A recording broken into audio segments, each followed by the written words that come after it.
말씀 보겠습니다. 요한복음 19장 28절에서 30절까지의 말씀입니다. 천천히 주의 말씀을 봉독합니다. 이후에 예수께서 모든 일이 이미 이룬 줄 아시고 성경으로 응하게 하려 하사 가라사대 내가 목마르다 하시니 거기 신 포도주가 가득히 담긴 그릇이 있는지라 사람들이 신 포도주를 머금은 해룡을 우슬초에 메어 예수의 입에 대니 예수께서 신 포도주를 받으신 후 가라사대 다 이루었다 하시고 머리를 숙이시고 영원히 돌아가시니라. 아멘. 기도합니다. 하나님 아버지 감사합니다. 복되고 귀한 날 허락하시고 또 주의 말씀을 경청하는 복된 시간 허락하시니 만만 감사를 드립니다. 이 시간 주의 장막과 주의 은혜가 함께하여 주옵소서. 특별히 말씀에 깨어있는 자 되게 하시며 말씀에 순종하며 나아가는 복된 자들 다 되게 해 주옵소서. 시종을 주 앞에 의탁하오며 우리 구주 예수님의 이름으로 기도하옵나이다. 아멘. 할렐루야. 지난 한 주간 평안하셨습니까? 오늘 한 주간도 주 안에서 형통하시고 강건하시기를 축원합니다. 사람들이 무엇을 기획하거나 만들 때는 먼저 설계도가 필요합니다. 그리고 그 만든 설계도를 보면서 설계도대로 만들거나 완성을 해야 합니다. 중도에 자기 설계나 다른 설계를 집어넣어 짜집기를 하여 완성된 것은 외형적으로는 완성되어 있는 것처럼 보이나 실제적으로는 아주 위험합니다. 그 이유는 설계도면대로 하지 않았기 때문입니다. 그래서 설계도를 받으면 도면대로 정확하게 마무리하기 위해 노력을 합니다. 설령 내 생각이 옳은 것 같아도 잠시 뒤로 미뤄두고 설계대로 먼저 일을 도모하고 완성해야 합니다. 이것이 설계상, 도면상 아주 중요합니다. 만약 설계도를 받아놓고 자기 계획, 타인의 설계를 혼합해 버린다면 필경은 그 완성도는 성공하지 못할 것입니다. 오늘 본문도 그런 연장선상에서 한번 조명해 봅니다. 하나님께서 설계하신 계획에 대한 가부의 선택의 기로에서 예수께서 어떻게 그 설계대로 따를 것인가 고심과 고심 그리고 고민과 고민 속에서 귀중한 나의 선택권을 사용하신 줄 압니다. 본인이 선택한 것이니 그 결과의 책임도 본인이 당연히 져야 합니다. 그것이 본인에 대한 자존심이고 본인에 대한 자긍심이기도 합니다. 그러나 그 선택의 과정은 많은 날 동안 심사숙고했을 것이라 사용합니다. 2000년 전 우리 주님도 겟세마네 동산에서 선택을 해야 하는 기로에 있었습니다. 그 선택의 결과는 십자가의 고통, 고난과 아픔, 그리고 혹독한 죽음이었습니다. 그리고 그 선택과 설계를 하나님께서는 예수께 맡겨버렸습니다. 어떤 것을 선택할 것인가 하는 것입니다. 살 것인가 반대로 죽을 것인가. 시대의 초점인 우크라이나 전쟁에서 보면 많은 사람들이 외국에서 평안하게 살다가 조국을 위해 혹은 조국을 지키고자 자기 목숨을 조개같이 내어놓고 돌아오는 굳센 신념들을 보면 왠지 모를 숙연함을 느낍니다. 전쟁터란 생사가 오고 가고 기로의 길인데 말입니다. 전혀 미래가 보이지 않는 실타래 같이 엉켜있는 그 엉클해진 실타리 속에서 목숨을 건 명분 속에 초연히 선택한 신념의 사람들. 그 선택의 결과는 도로시 자기가 감당해야 하는 아픔이기도 합니다. 그 누구도 강요하진 않습니다. 자신이 선택하고 결과도 자신이 감당해야 하는 것뿐입니다. 그리고 그들의 그 어때 선택을 하든 존중해 주어야 합니다. 좌로나 우로나 치우치지 말고 말입니다. 당시 예수님도 자기 자신의 선택의 중요성을 알고 계셔서 더 많은 고심과 고민, 상념 속에서 선택의 결단을 해야 했습니다. 그 선택의 결단은 전 인류에게 미칠 파급 효과가 크기에 예수께서는 회피할 수 없는 아픔이었습니다. 왜 하나님께서는 그에게 그런 많은 것을 요구하는 설계를 하셨는가 하는 겁니다. 그리고 그 십자가의 아픔을 오늘 우리들을 위해 왜 당했을까? 그 의문과 해답을 본문을 통해 보여주십니다. 한번 본문을 통해 살펴봅니다. 살펴보는 중 깨닫고 믿으시기를 바랍니다. 첫째로 28절 초반에 보면 예수께서는 성경에 응했다 말씀하셨습니다. 하나님께서 설계하신 대로 하나님의 천계법을 따른 것입니다. 그래야 예수께서도 하나님께서 요청할 수 있는 무언가의 계기가 되기 때문입니다. 마태복음 11장 28절 이하에 보면 수고하고 무거운 짐진 자들아 다 내게로 오라 내가 너희를 쉬게 하리. 나는 마음이 온유하고 겸손하니 나의 명예를 메고 내게 배우라. 그러면 너의 마음이 쉼을 얻으리니 이는 내 명예는 쉽고 내 짐은 가벼우리라 하십니다. 그것은 말씀처럼 무거운 짐진 자들 때문이 아닌가 합니다. 무거운 짐, 그 짐의 초점은 죄라는 짐입니다. 그래서 그 죄를 대속하기 위한 시련을 우리들에게 보여주시는 것입니다. 그리고 예수께서는 하나님의 설계하신 것들을 어떤 고난에도 순종하겠다는 결의이기도 합니다. 마태복음 26장 39절 이하에 보면 예수님께서 겟세마네 동산에서 기도하는 장면이 나옵니다. 조금 나아가사 얼굴을 땅에 대시고 엎드려 기도하여 가라사대 내 아버지여 많이 할만하시거든 이 잔을 내게서 지나가게 하옵소서. 그러나 나의 원대로 마옵시고 아버지의 원대로 하옵소서. 고난의 행진을 아버지의 원대로 하시라는 겁니다. 그리고 차선으로 내 원대로 해달라는 숨은 큰 뜻도 내포되어 있다는 것입니다. 마가복음 14장 36절에 보면 가라사대 아바 아버지여 아버지께서는 모든 것이 가능하오니 이 잔을 내게서 옮기시옵소서. 그러나 나의 원대로 마옵시고 아버지의 원대로 하옵소서. 예수께서 비유를 사용하여 하나님께 더 강조하시는 것입니다. 그것은 하나님께 예수께서 만드신 원대한 계획을 수락해 달라고 말입니다. 누가복음 22장 42절 이하에 보면 가라사대 아버지여 만일 아버지의 뜻이어도 이 잔을 내게서 옮기시옵소서. 그러나 내 원대로 마옵시고 아버지의 원대로 되기를 원하나이다 하시니 사자가 하늘로부터 예수께 나타나 힘을 돕더라. 이때 놀라운 것은 열렬한 반응들입니다. 천군 천사와 삼라 만상이 다 예수께서 구상하신 구원의 명분 복음의 말씀을 적극 지지한다는 것입니다. 예수 믿고 천당 가는 구원의 계획을 모두가 쌍수를 들고 대환영을 표시한다는 것입니다. 누가복음 21장 35절에 이날은 온 지구상에 거하는 모든 사람에게 임하리라. 이러므로 너희는 장차 올 이 모든 일을 능히 피하고 인자 앞에 서도록 항상 기도하며 깨어 있어라 하십니다.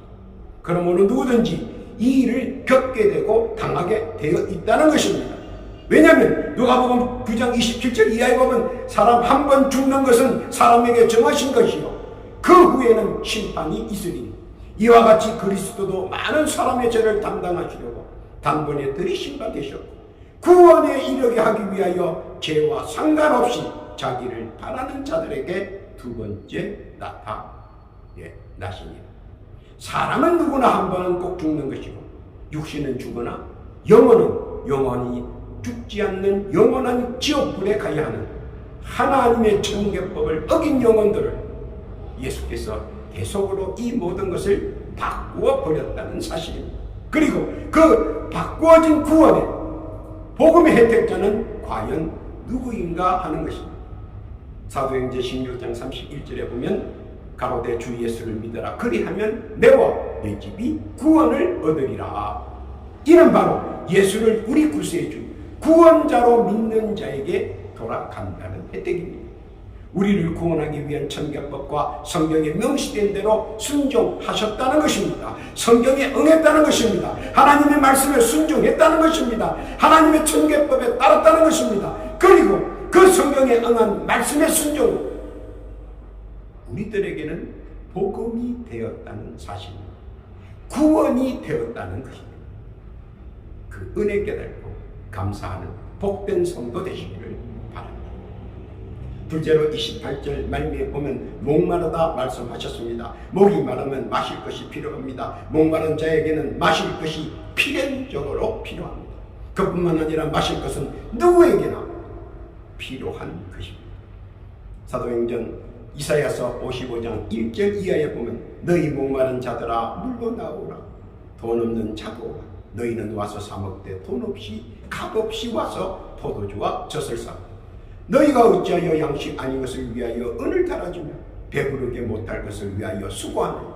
나를 청종하라. 그리하면 너희가 좋은 것을 먹을 것이며 너희 마음이 기름진 것으로 즐거움을 얻으리라.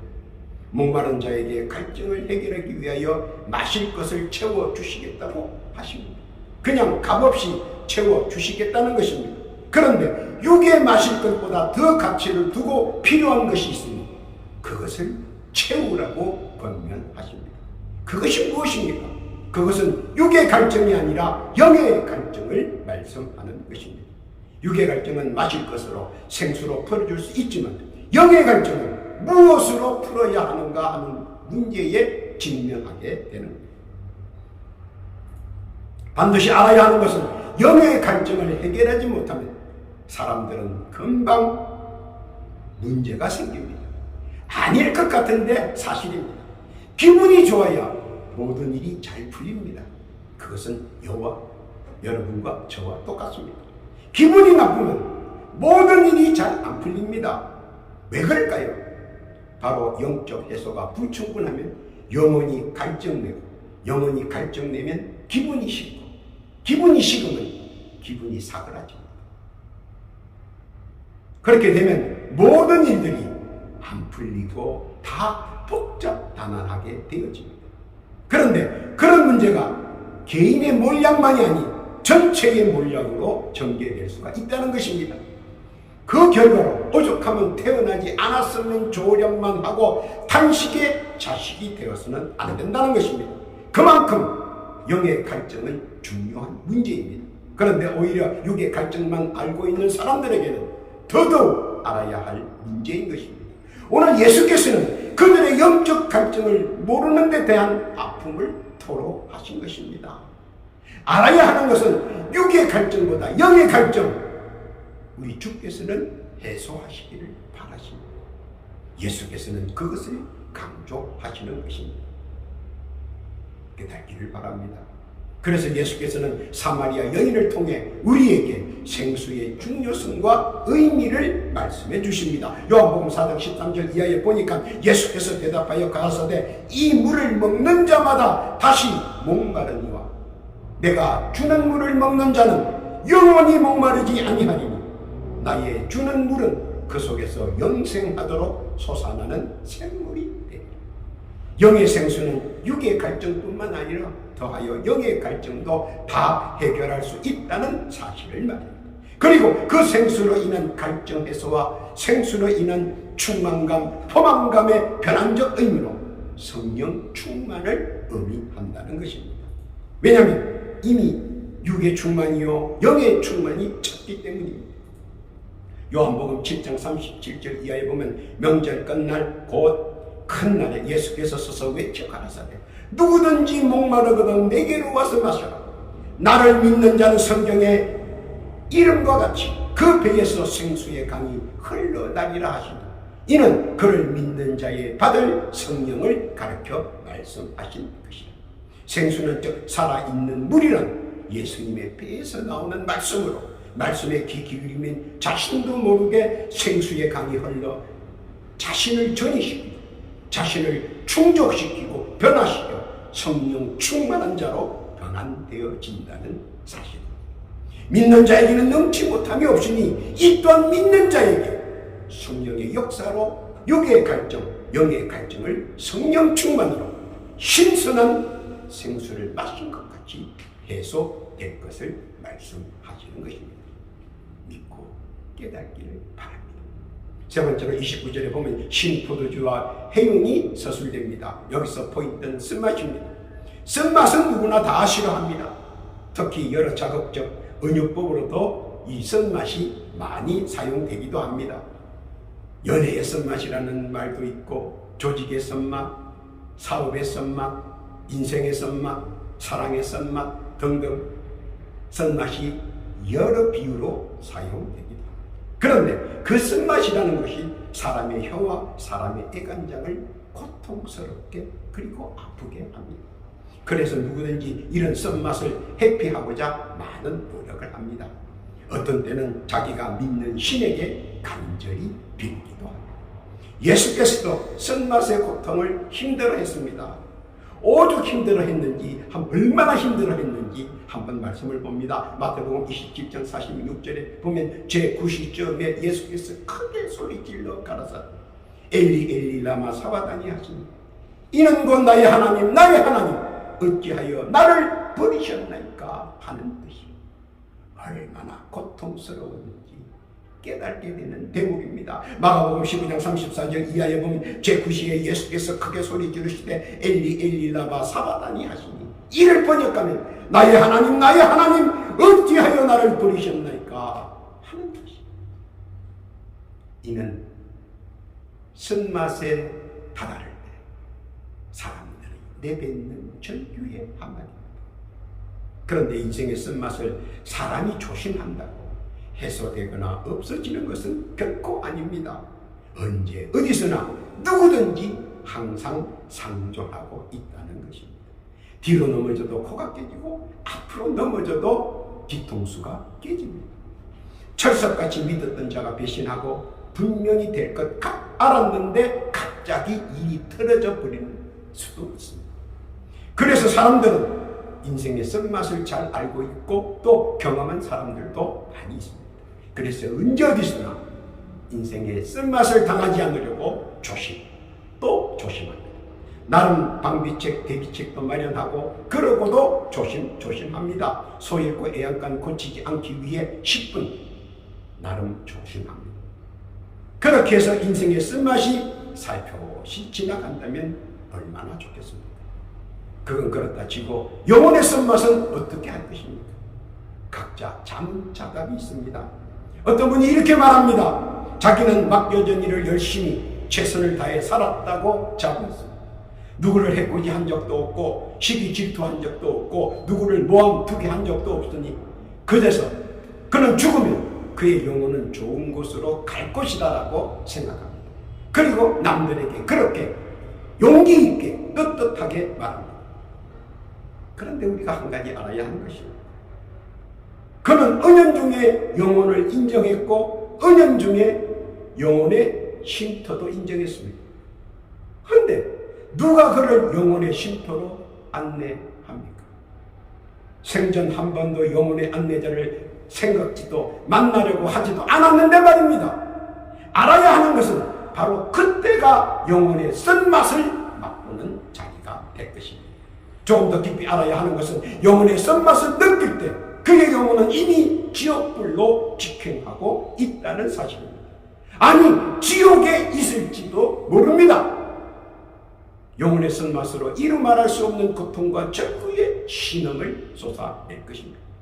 가만히 생각해보면 사실 무섭고 떨립니다. 그런데 이 쓴맛을 단맛으로 바꾸어 줄 수 있는 분이 있습니다. 이 쓴맛을 단맛으로 바꾸어 줄 수 있는 사람은 단 한 사람입니다. 그리고 그 사람을 믿으면 됩니다. 우슬초 역할처럼 말입니다. 그러면 모든 것이 바뀝니다. 쓴맛이 구원의 말씀, 복음의 말씀에 의해 단맛으로 말입니다. 갈라디아서 6장 8절 이하에 보니까 자기의 육체를 위하여 심는 자는 육체로부터 썩어진 것을 거두고 성령을 위하여 심는 자는 성령으로부터 영생을 거두리. 주의 뜻을 잘 깨닫고 쓴맛을 주께서 주시는 단맛으로 그 바뀌는 것 믿으시기를 바랍니다. 네 번째입니다. 30절에 다 이루었다고 예수님께서 선포하셨습니다. 무엇을 다 이루었습니까? 정녕 무엇을 예수께서 다 이루었다고 선포하시느냐 하는 겁니다. 그 첫째는 요한복음 19장 26절에서 27절까지 나오는 말씀입니다. 관계성 정립을 먼저 하셨습니다. 요한복음 19장 26절입니다. 예수께서 그 모친과 사랑하시는 제자가 곁에 섰는 것을 보시고 그 모친께 말씀하시되 여자여 보소서 아들이니이다 하시고 또 그 제자에게 이르시되 보라 내 어머니라 하신대 그때부터 그 제자가 자기 집에 모시니라. 우리나라 삼강오륜에 보아도 사람과 사람 사이의 관계성을 아주 중요하게 여기고 가르칩니다. 예수께서도 사람과 사람 사이의 인과관계성을 정확하게 가르쳐 주십니다. 단 한 면이지만 그리스도인으로서 주 안에서 대신 대자의 관계성을 정확하게 지킬 것을 주문하시는 것입니다. 무슨 말씀인지 깨닫기를 바랍니다. 그 둘째는 누가복음 23장 34절에 있는 말씀입니다. 저들의 죄사함을 하나님께 요청했다는 것입니다. 누가복음 23장 34절 초반입니다. 이에 예수께서 가라사대 아버지여 저희를 사하여 주옵소서. 자기의 하는 것을 알지 못함이니라 하시더라. 하나님 사랑과 예수님의 구원의 의미를 잘 이해시켜 주시는 대목입니다. 몰라서 그러는 저들을 그나마 마지막 기회를 주시려는 참 의도를 예수 주께서는 오늘도 저들이 깨닫기를 바라십니다. 그리고 구원에 동참하시기를 바라십니다. 그 뜻과 의미를 깨닫기를 바랍니다. 그 셋째는 누가복음 23장 43절에 있는 말씀입니다. 나원에 있으리라 말씀하십니다. 누가복음 23장 43절 이하입니다. 예수께서 이르시되 내가 진실로 내게 이르노니 오늘 내가 나와 함께 낙원에 있으리라 하시니라. 천국 낙원에 있으리라. 선택받은 자 되시기를 바랍니다. 선택받은 길은 단 한 가지입니다. 주 예수를 믿는 것입니다. 마태복음 16장 16절 이하입니다. 시몬 베드로가 대답하여 가로되 주는 그리스도시요 살아계신 하나님의 아들이시니 신앙 고백과 함께 믿으십시오. 요한복음 3장 16, 15절입니다. 이는 저를 믿는 자마다 영생을 얻게 하려 하심이니라. 말씀을 믿으면 주께서 계신 낙원에 함께 거합니다. 이것이 예수님의 설계인 것입니다. 믿으시기를 바랍니다. 네 번째입니다. 누가복음 23장 46절 이하에 보면 하나님께서 내 영혼을 하나님께 의탁했습니다. 주의 뜻대로 하시기를 소청했습니다. 누가복음 23장 46절 이하에 보면 예수께서 큰 소리로 불러 가라사대 아버지여 내 영혼을 아버지 손에 부탁하나이다 하고 이 말씀을 하신 후에 운명하시다. 시편 23편에 보면 여호와는 나의 목자시니 내가 부족함이 없으리라. 그가 나를 푸른 초장에 누이시며 쉴만한 물가으로 인도하시는도다. 내 영혼을 소생시키시고 자기 이름을 위하여 의의 길로 인도하시는도다. 죽은 줄 알았던 내 영혼 하나님께서 소생시키시고 하나님 나라 낙원에서 함께 해주신다는 언약, 예수님을 통해 만드신 그 구원의 복음 믿으시기를 바랍니다.